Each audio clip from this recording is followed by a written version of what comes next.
কয়েকটা যুবক ছেলে রাতের বেলা পার্টি করে বাসায় ফিরতেছে।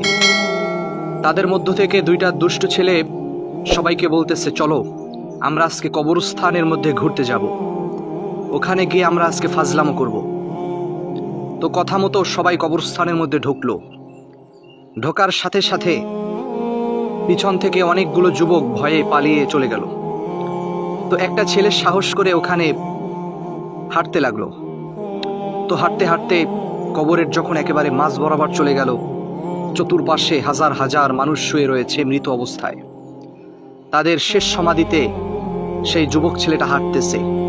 তৎক্ষণাৎ তার পিছন থেকে কেউ একজন তাকে ডাক দিয়ে বলতেছে, তুমি যে এখানে ঢুকেছো, কার পারমিশনে ঢুকেছো? আল্লাহু আকবার। এই কথা শুনে যুবক ছেলেটা ভয়ে থরথর করে কাঁপতে লাগলো। তার চোখ থেকে পানি বেরিয়ে এলো, কলিজাটা শুকিয়ে গেল। পিছনে তাকিয়ে দেখতেছে খুবই বিভৎস চেহারার একজন তার দিকে তাকিয়ে রয়েছে। তার মুখটা একেবারে ফ্যাকাশে, মনে হচ্ছে অনেক দিন যাবৎ কেউ অত্যাচার করেছে। পুরা মুখটা পুরে পোড়া মুখের মতো দেখাচ্ছে। মনে হচ্ছে সারা শরীরটা কে যেন তেলের মধ্যে ভাজা ভাজা করে ফেলেছে, এরকম তার শরীরটা। এতটাই বিভৎস যে ছেলেটা ওই লোকটাকে দেখার সাথে সাথে তার কলিজাটা শুকিয়ে গেল। তারপরও সে জিজ্ঞেস করতেছে যে তুমি কে? তখন সেই বিভৎস চেহারার অধিকারী লোকটা বলতেছে, আমি হচ্ছি তোমার মতো একজন যুবক, যে কিনা সারাটা দিন নেশা করতাম, নারীদের নিয়ে বসে থাকতাম, আল্লাহর কোনো ইবাদত করতাম না। পরবর্তীতে আমার মৃত্যুর পরে আল্লাহ সুবহানাহু ওয়া তাআলা আমাকে শাস্তি দিতে দিতে আমার এই হালাত করে ফেলেছে।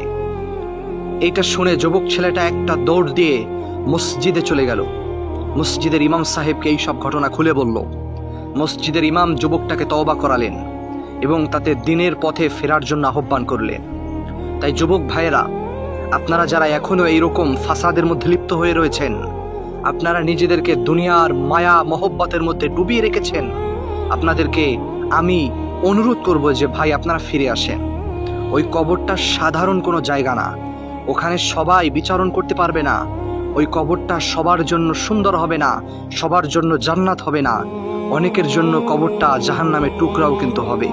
তাই আল্লাহ পাক আমাদের সকলকে সহি বুঝ দান করুক, আমিন।